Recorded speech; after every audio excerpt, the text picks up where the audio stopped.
Hello, and welcome to my channel. My name is Jonathan Cohn, and today I will be reviewing a Star Trek book from the original series titled The Captain's Oath by Christopher L. Bennett. This book was released in early of 2019 and was the first novel in the original series to be published in the New Gallery Books line that was in trade paperback format, no longer in the mass market format. This is the second book of the Gallery Trade TOS line from the more recent years that I've read. The first one that I read was The Antares Maelstrom, which I absolutely and utterly loved. You can read my Goodreads review of it, but it is 5 stars out of 5, or in here 10 out of 10 all the way. Wonderful book. And this book, however, it was my first time reading a book from Christopher L. Bennett, and my thoughts on this book are mostly positive, but somewhat mixed as well. To begin with, this book is very reference-based in the TV show, not necessarily in the movies. So, if you're someone who's like me, who's more casually into the TV show, has seen some of the episodes, not big into the TV show episodes, but really like the movies, this might be not necessarily be the book for you because it has so many time jumps and references to all the eras of the television shows. At the same time, if you're a fan of Captain Kirk, or you're a fan of just this era of storytelling, the 23rd century, you might really enjoy this book.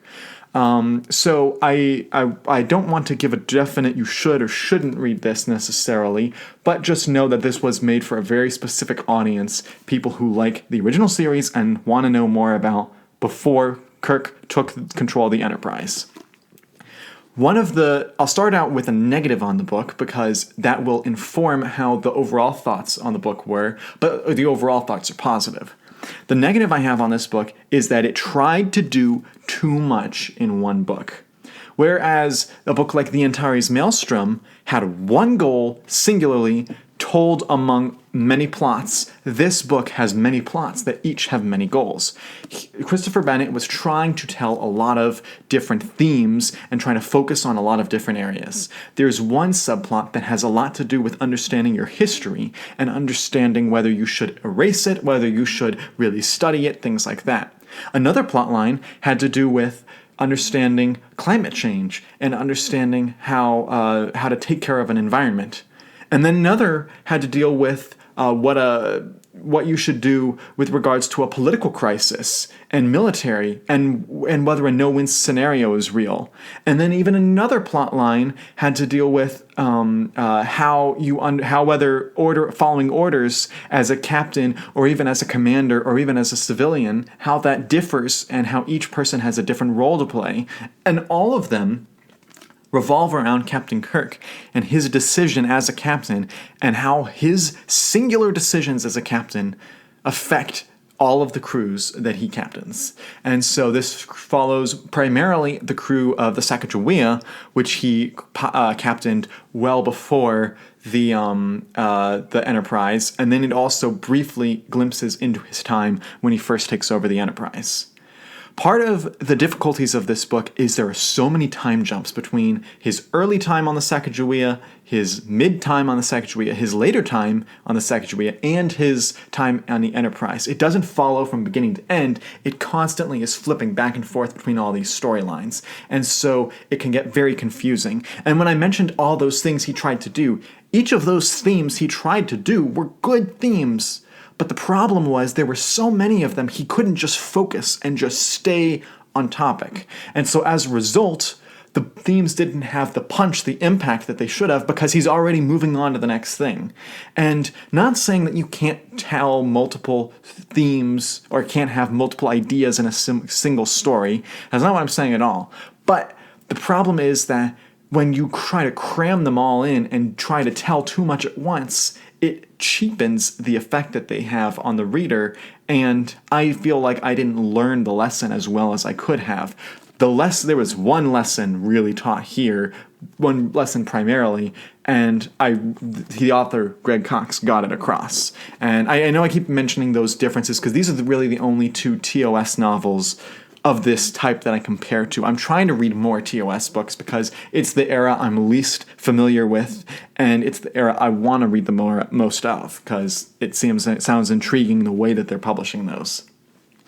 Another thing about the timelines is that if you're familiar with the show, you'll probably get this right off the bat. And I'm only nominally familiar, so when they kept jumping back and forth, it took me a good 150 pages before I would start reading a chapter and understand, oh, this is where I am in the timeline. Even though there's a date on there, like, oh, this is 2265 or 2262 or 2263, even though the dates were there, I would still have to be like, okay, when is that and where is this? By about halfway through the book, I got it and I was able to follow, but that first 150 pages, it just was so confusing. All the negatives out of the way, let me get to some of the positives.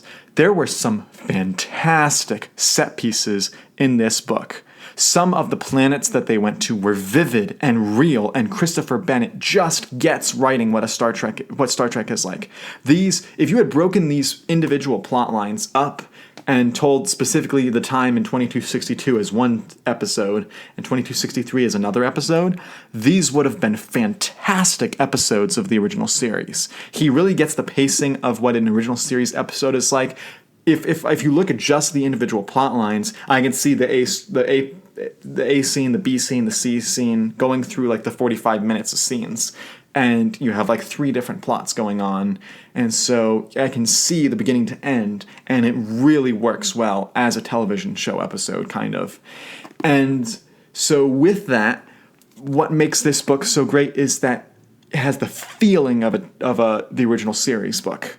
And so that is something that a lot of tie-in misses, is that someone will miss the feeling of the property. This book gets the feeling of the property, particularly the early era of the property. This doesn't feel like a story told in the 24th century, it feels like a 23rd century book.